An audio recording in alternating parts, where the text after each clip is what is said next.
বন্ধুরা চলো তোমাদেরকে এক জায়গায় নিয়ে যাই। এত সুন্দর জায়গা, শুধু একবার দেখতে থাকো। দুই পাশটা এত সবুজ রঙের, একদম ফরেস্ট ভরা। আর উপরটা দেখো, আকাশটা কি সুন্দর হয়েছে। ঠিক যেন দুর্গাপূজার সময় যেমন আকাশটা হয় না, নীল আকাশ, তার মধ্যে এরকম সাদা সাদা মেঘ ভেসে যায়, সেম হয়েছে এরকম। আর একবার শুধু রাস্তাটা দেখো, রাস্তাটা কি সুন্দর, একদম কোথাও ভাঙ্গা নেই, কিছু নেই। এটা আর্মি এরিয়া তো, সেই জন্য রাস্তাগুলো খুবই ভালো। আর দুই পাশে ফরেস্ট, এই ফরেস্টের ভিতরে কিন্তু প্রচুর হাতি আছে, চিতা আছে, অনেক কিছু জন্তু জানোয়ার আছে, ফরেস্ট বলে কথা, তাই না? তো এরকম। তো আমরা যাচ্ছি মা ছেলেতে। ছেলে আসলেই একটু ঘোরাফেরা হয়, কেন কি গাড়ি তো আমি চালাতে জানি না, সেজন্য ছেলে আসলে একটু গাড়িতে করে এদিকে যাই। এই দিকটা আমার খুব ভালো লাগে, নিরিবিলি শান্ত পরিবেশ একদম। আর চলতেই থাকো চলতেই থাকো চলতেই থাকো, খুবই ভালো লাগে। তোমাদের কেমন লাগছে দেখো, একবার বলবে কমেন্ট করে কেমন রাস্তাগুলো, কেমন দেখতে লাগছে জায়গাটা। তো ভয়ও লাগছিল যে হাতি না বেরিয়ে যায়, হাতিও তো সবসময় কখনো না কখনো বেরিয়েই যায়, মানে সেটা লাকের ব্যাপার আর কি। আমরা গিয়েছি ভয় ভয় করে যাচ্ছি, এগিয়ে যাচ্ছি, কিন্তু গজপতির তো দেখা পাইনি, গজরাজের। তো ঠিকই আছে, না হলে আমি যে ভীতু, আবার ভয়ে মানে ফেরত আসতে হতো, আর যেখানে যাচ্ছি সেখানে আর যেতে পারতাম না। তার জন্য ভালোই হয়েছে গজরাজের দেখা পাইনি। আর আমরা তো দেখতেই থাকি এগুলো। তো দেখো ফরেস্টটা কি সুন্দর সবুজ, মনে হচ্ছে না কেউ একটা সবুজ চাদর পেতে রেখেছে। আর এখন বর্ষার দিন বলে কথা, তো সবুজ তো হবেই। খরার দিনেও এগুলো সবুজ থাকে, এগুলো কিন্তু ঘাসগুলো যে জ্বলে যায় মরে যায় এরকম হয় না, এরকম সবুজই থাকে, ফরেস্ট না। আর এরকম দুই ধারে চাপাতা বাগানও আসবে সামনে, দাঁড়াও একটু দাঁড়াও, সামনে কিন্তু চাপাতা বাগানও আছে। তো এটা আসবে, ফরেস্টটার ভিতর দিয়ে আমরা যাচ্ছি এক জায়গায়। তো এই যে জায়গাটা পৌঁছে গেলাম, ওই যে ছেলে আগে আগে প্যান্ট তুলেছে, ও গরম লেগেছে তো বলছে একটু হাওয়া লাগুক পাগুলোতে, তো প্যান্ট তুলে এরকম করে বেড়াচ্ছে। তো এই মন্দিরে আসলাম, এই মন্দিরটার নাম হলো জঙ্গলি বাবা শিব মন্দির। তো জঙ্গলি বাবা এই জন্যই নাম, একদম ফরেস্টের ভিতরে, জঙ্গলের ভিতরে। সেই জন্য এই মন্দিরে কিন্তু শিবরাত্রিতেই, এই শ্রাবণ মাসের সোমবারগুলোতে প্রচুর প্রচুর ভিড় হয়, প্রচুর লোক হয়। আগে আগেও ছিল, কিন্তু এতটা ছিল না এখন যতটা হচ্ছে। এখন এত লোক হচ্ছে, মানে ঠেলাঠেলি ব্যাপার আর কি। যারা ভিড় সহ্য করতে পারবে না, যারা এরকম মানে ভিড় পছন্দ করে না, তারা কিন্তু না যাওয়াই ভালো, এরকম অবস্থা। আর দেখো ভিতরে এই যে বানর রাস, রাম ভক্ত হনুমান, বানর রাস। এখানে ফরেস্ট তো, বানর অনেক আছে, ফরেস্টের ভিতরে প্রচুর বানর। আর এটা মন্দির, মন্দিরে মানুষে পুজো দেয়, কলা তারপরে ফলমূল দিয়ে পুজো দেয়, ওগুলো খেতে পায়। তারপরে এই যে গাছের ভিতরে, মন্দিরটার ভিতরে যেতে পারে না, কেন কি এখানে তো পণ্ডিতরা বসেই আছে, ব্রাহ্মণরা। এই বাইরেই ওরা ঘোরাফেরা করে, বাইরে চারিদিকে ছোট ছোট মন্দিরগুলোতে লোকে পুজো দেয়। এই যে কলা, তারপরে চাল ডাল এগুলো। আর এই হ্যান্ডপাম্পটা দেখছো, অনবরত এভাবেই জল পড়ে যায়। এটার কারণ কি আমিও জানি না, মোটর সেট করা আছে না কি আছে জানি না। এই যে অনবরত এইভাবে টিপতে হয় না, এই হ্যান্ডপাম্প কিন্তু টিপতে হয় না, অনবরত জল পড়ে যাচ্ছে। পাশেই এই যে একটা কুয়োতে বালতিও আছে, তোমরা বালতি দিয়েও তুলে নিতে পারো জল। আর ওই হ্যান্ডপাম্পে পুজোর জন্য যারা হাত পা ধয় কিংবা পুজোর জন্য জল নিতে তো হবেই, তো কুয়ো থেকেই আর কেন তুলবে, অনবরত যখন হ্যান্ডপাম্প থেকে জল পড়ছেই ওখান থেকেই নেয়। আর এই যে ব্রেঞ্চটা দেখতে পাচ্ছ, সিমেন্টের ব্রেঞ্চটা, এটা এক ফৌজি ভাই মারা গিয়েছে, তার বাবা মা এটা ডোনেট করেছে, নামটাম লেখা আছে। তো এটা পড়লাম অনেকক্ষণ দাঁড়িয়ে। আর চারিপাশে জায়গাটা খুবই সুন্দর, জায়গাটা খুবই সুন্দর, মানে ফরেস্টের ভিতরে তো মন্দির, খুবই সুন্দর জায়গা। আর যেখানে সেখানে আছে। আর এই যে বানর রাজগুলো যেখানে সেখানে ঘুরছে, আমার ছেলে তো বলছে মামি ফোন সাবধান, ফোন কিন্তু নিয়ে চলে যাবে। তো আমি সাবধান করে রেখেছি, তবুও ওদের কোনো বিশ্বাস নেই, তাই না, অবলা প্রাণী। তো আমি ঠিকঠাক রেখেছি। আর ওই বানরটা আমাকে দেখে আবার ওর বাচ্চাটাকে পেটে করে নিয়ে দৌড়াচ্ছে। আর এইখানে দেখো একটা ছুটকু বান্দর, ছুটকু বান্দর হলো, এখানে কেউ প্রসাদ দিয়েছে, নকুলদানা, তারপরে চাল টাল ওগুলো সব দিয়েছে, কলা টলা, ওগুলো বসে বসে খাচ্ছে। আবার আমাকে দেখছে আর খাচ্ছে, দেখছে আর খাচ্ছে যে আমি ওকে তাড়া করবো নাকি। তো এই হলো বাদরের, তো বাদরময় কাজ আছেই, তাই না? তো কেমন লাগলো দেখো বাদরগুলো। আর এখানে এই গাছটা অনেক বিশাল মোটা একটা গাছ, আর পুরনো, অনেক পুরনো গাছ, এগুলো কিন্তু সব শাল গাছ, পুরনো। এই গাছের নিচেও শিবলিঙ্গ রাখা আছে, এখানেও সবাই পুজো টুজো করে। আর কবুতরে ভরা এখানে। আর এই যে ওদের বাদরামি তো থামছেই না, একটা আরেকটার পিছনে লেগেই যাচ্ছে দৌড়াদৌড়ি। এখানে প্রচুর কবুতর, এখানে ওই যে চাল ডাল এগুলো দিয়েছে, সব কেউ কেউ গম দিয়েছে, এগুলো সব খাচ্ছে খুঁটে খুঁটে। তো মন্দিরে তো এরকমই থাকেই, আসবেই। তো এই মন্দিরে আবার এই শিবরাত্রির সময় 4টার দিকে বন্ধ করে দেয়। আমি যেদিন গিয়েছি তো এদিন কিন্তু শিবরাত্রি ছিল না, আমি এই জন্য খালিতেই গিয়েছি, যত ভিড় আমার সহ্য করতে পারি না আমি, প্রচুর গরম আর প্রচুর ভিড় হয়। আমি ওই শিবরাত্রির যে শিবরাত্রিতে কিংবা এই যে শ্রাবণের সোমবারগুলোতে যেতে পারি না। আর এখানে দেখো ভোলেনাথের দর্শন তোমরাও করে নাও আমার সাথে সাথে, এখানে রাখা আছে ভোলে বাবা। তো সেই জন্য আমি ছেলে চলে যাবে, আবার কার সঙ্গে যাব, তার জন্য আমি বললাম যে চল একটু ঘুরে আসি, দর্শন করেই আসি। আর 2 দিন পরে তো ছিলই শ্রাবণের সোমবারগুলো, তো সেদিনই আমরা গিয়ে পুজো টুজো দিয়ে আসলাম। তো দেখো এখানে সবাই পুজো টুজো দিচ্ছিল। এইটা হলো মেন মন্দির। মেন মন্দিরে আগে এই যে সিঁড়িটা লাগিয়েছে স্টিলের, এই সিঁড়িটা ছিল না, এখন ভাগ করে দিয়েছে, এক পাশে বউ মানুষ যাবে, এক পাশে পুরুষ মানুষ যাবে। এই যে নন্দী বাবাকেও তোমরা দর্শন করে নাও একটু। আমার যারা যারা এই মন্দিরে এসেছো তারা তো জানোই জঙ্গলি বাবা কোথায় আর কেমনভাবে কী হারে ভিড় হয় আর পুজো হয়, মান্যতা কী তার, তাই না? আর যারা আসোনি তারা এই ভিডিওর সাহায্যে একটু দেখে নাও, দর্শন করে নাও। আর যদি আসতে পারো আসবে, যারা কাছে পিঠে থাকো, এখনও পর্যন্ত আসো নাই তো আসতে পারবে তোমরাও। খুবই সুন্দর লাগে, কিন্তু এই যে ভিড় হয় প্রচুর। তো আমি এই জন্য ভিড় ছাড়া, এখন তো কোনো ভিড় নেই, এখন রং করছে, কেন কি 2-3 দিন পরেই শ্রাবণের সোমবারগুলো পুজো হবে, সেই জন্য এখানে রং করছে সব মন্দিরগুলো। তো রং করছে, তারপরে অনেক নতুন নতুন আবার ঠাকুর নিয়ে এসেছে, এগুলো বসাচ্ছে। এই যে এটা রং করেছে, এটা কি যে আমি বলতে পারবো না, সাপ না কি জানি না, এখানে ডমরু টমরু লাগা আছে, তো সব রং করেছে এগুলো। আবার রং কাজ চলছে, যে মেন গেটটা যেই জায়গাতে লেখা আছে জঙ্গলি বাবা শিব মন্দির, সেই গেটটাও নামিয়ে ওরা রং করছে, নামিয়ে রং করে ওগুলো লেখালেখি সারা বছর পড়ে থাকে না, সারা বছরে এই জন্য ওগুলো রঙগুলো উঠে যায়। তো এখন রং করে বেশ নতুনত্ব করে, তো দেখতেও ভালো লাগে। আর এখানে এই যে লোকজন খুব কম ছিল সেদিন, এটাই ভালো, মানে এমনি দেখার জন্য ঘোরার জন্য যেতে গেলে এই সময়টা খুবই ভালো। আর পুজো দেওয়ার জন্য যারা সোমবারে যায় ওরা তো যাই।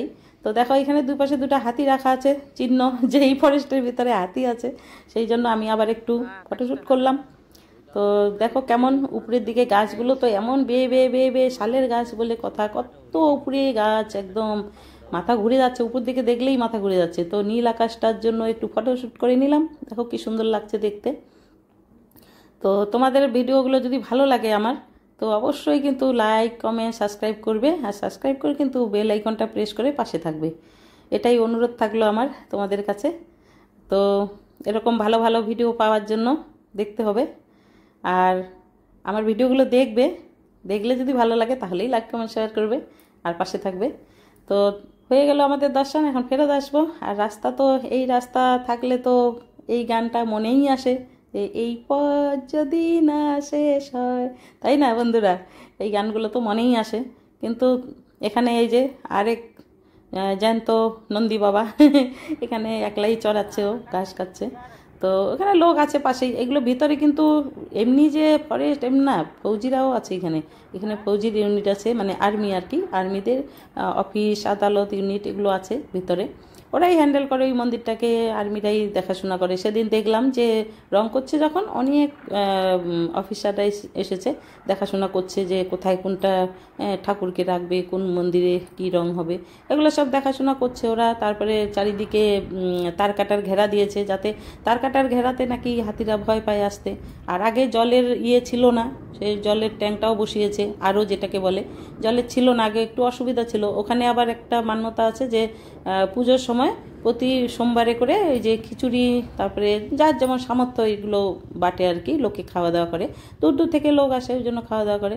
তো এই যে বললাম যে দাঁড়াও চাপাতা বাগান দেখাবো, এই যে চাপাতা বাগান তো আমাদের উত্তরবঙ্গে তো চাপাতা বাগান চারিদিকেই এখন হয়ে গেছে, চারিদিকেই সবুজে ঘেরা একদম, আর দেখতে কত সুন্দর লাগে চাপাতা বাগান, তাই না?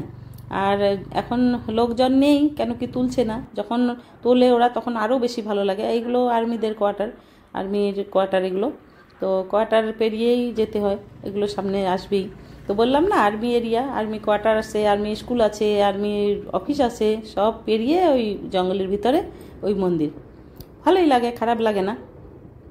তো এখানে আসবে আমার মেয়ের স্কুল, এই যে আর্মি পাবলিক স্কুল লেখা আছে, এই স্কুলে আমার মেয়ে পড়াশোনা করেছে, ক্লাস 6 থেকে 12 পর্যন্ত আর্মি পাবলিক স্কুল। তো এখানে ছোট মেয়ে পড়াশোনা করেছে। আর এই পাশে যে দেখতে পাচ্ছ গ্রাউন্ডটা, এটা কিন্তু গল্ফ গ্রাউন্ড, এটাতে অফিসাররা সকাল বিকাল এসে গল্ফ খেলে। তো দেখতে কি সুন্দর লাগছে না, একদম চাদরের মতো। বেশ সুন্দর লাগে দেখতে। তারপরে চলে আসলাম আরেক জায়গায়। এই জায়গা হলো নাম এই জায়গার ভাঙ্গা পুল। এই জন্যই ভাঙ্গা পুল নাম, যে এই যে পুলটা ভেঙে গেছে, এটা নাকি অনেক দিনের ভাঙ্গা পুল, এভাবেই আছে। এই পুলটা নাকি নিচের থেকে হাতিতেই মানে ঠেলে ঠেলে ভেঙে দিয়েছে, পড়ে গেছে। তো তখন থেকে এরকমই আছে, ওই জায়গাটার নাম রেখেছে ভাঙ্গা পুল। তো এই ভাঙ্গা পুলে নিচে নালার মতো, নদী নালা যাই বলো, তো জল যাচ্ছে এখানে, খুব কম জল এখানে। তো আমরা একটু দাঁড়িয়ে, তো আমি কোনোদিনও দেখিনি, কাছেই, মেন রোড থেকে কাছেই। তো ছেলে বললো চলো। আর দূরে দেখতে পাচ্ছ, ওই দূরে পাহাড়, কি সুন্দর সবুজ পাহাড়। এই পাহাড়টা কিন্তু কার্শিয়াং পাহাড়। তো ছেলে আবার নামলো। আর এই যে ব্রিজটা দেখতে পাচ্ছ, এই ব্রিজটা তো ভেঙে গেছে, তার উপরে লোহার বড় বড় পাইপ দিয়ে, টিন দিয়ে রেখেছে। ওখানকার যে জনবসতি, ওরা চলাচল করে, এপার থেকে ওপারে যায়, কাজের জন্য যায়, কিংবা ফরেস্টে যে কাঠ টাট ইয়ে করে, সংগ্রহ করে, ওগুলো তোলার জন্য যায়। ওরা যাচ্ছে, আমি কিন্তু যেতে পারলাম না। আমার ছেলে কিন্তু হুড়হুড় করে নেমে গেল, আমি পারলাম না। ও আবার লাফাচ্ছে, আমি বলে পড়ে যাবি, তো বলছে না পড়বে না। তো আমি কিন্তু যেতে পারলাম না। আমার কিন্তু এই সব জায়গা খুবই ভয় করে, কেন কি জানি না কেন ভয় করে। ওখানে গেলে মনে হয় যেন নিচে পড়ে যাব, এরকম ভয় করে, সেই জন্য আমি যাইনি। অনেকেই যাচ্ছিল এপাশ থেকে ওপাশে, যারা যায় আর সচরাচর যারা যায়, আর যারা ভয় করে না তারা তো যেতেই পারবে। তো দেখো জল কিন্তু খুবই কম নদীটাতে। তো নালা বলো নদী বলো যা বলো, এই যে জল খুবই কম। তো দেখতে ভালোই লাগছে, চারিদিকে সবুজের মাঝখানে জল বেয়ে যাচ্ছে, দেখতে তো সুন্দর লাগবেই, তাই না? আর এই সব জায়গা আমার খুবই ভালো লাগে, যে চারিদিকে এরকম ফরেস্ট আর মাঝখান দিয়ে নদী যায়, খুবই ভালো লাগে। তো কি করব, এই আজকে প্রথম দিন, এতদিন থেকে আছি এখানে কিন্তু কোনো দিনও যাইনি। তো ছেলে বললো তোমাকে দেখিয়ে দিই, তার জন্যই গেলাম। ও বারবার যাচ্ছে, আমি আবার বলছি যে যাবি না, ওই যে টিনগুলো ভাঙা না, টিনগুলো মরিচা লেগেছে টিনগুলো বৃষ্টিতে, তো পায়ে লাগলে আবার কেটে যাবে, আবার ফালতু একটা টিটিনাস দিতে হবে কেটে গেলে। তো ও শুনছেই না, ও শুনবেও না। ও এই পাশ থেকে ওপাশে করছে, ওর নাকি ভালো লাগছে। আমি পড়ে গেলে আবার লাগবে মাথায়। আর দেখো জলটার মধ্যে যে আকাশটা যে পড়েছে, আকাশের ছাপটা কত সুন্দর লাগছে, তাই না? একদম পেন্টিংয়ের মতো লাগছে না জায়গাটা? এমন জলের মধ্যে আকাশের ছাপটা পড়েছে, আর এই ব্রিজ, একটা নদী, একটা জঙ্গল, ফরেস্ট, একদম পেন্টিং, ছোট বাচ্চারা যেমন পেন্টিং করে এরকম লাগছে। তো দেখো এখানে জল তো খুবই কম, লোকজন এই পাশে লোক ছিল, ওই পাশে সামনে কি কাজ করছিল, ওই পিছনের দিকে ছিল, কেউ কেউ মাছ ধরে এখানে। তো এগুলোই অনেকক্ষণ টাইম ইয়ে করলাম, ভালোই লাগলো। আর একটা ঠান্ডা হাওয়া দিচ্ছিল, কেন কি ফরেস্টের ভিতরে ঠান্ডা হাওয়া একটা দিচ্ছিল। আমি ওই পাশেই দাঁড়িয়ে আছি, কিন্তু আমি কিন্তু ওই পাশেই দাঁড়িয়ে আছি, আমি এই পাশে আসিনি। ফোনটা ছেলেকে দিলাম যে তুই একটু ওই পাশে যাই, ফটো ইয়ে করে নিয়ে আয়।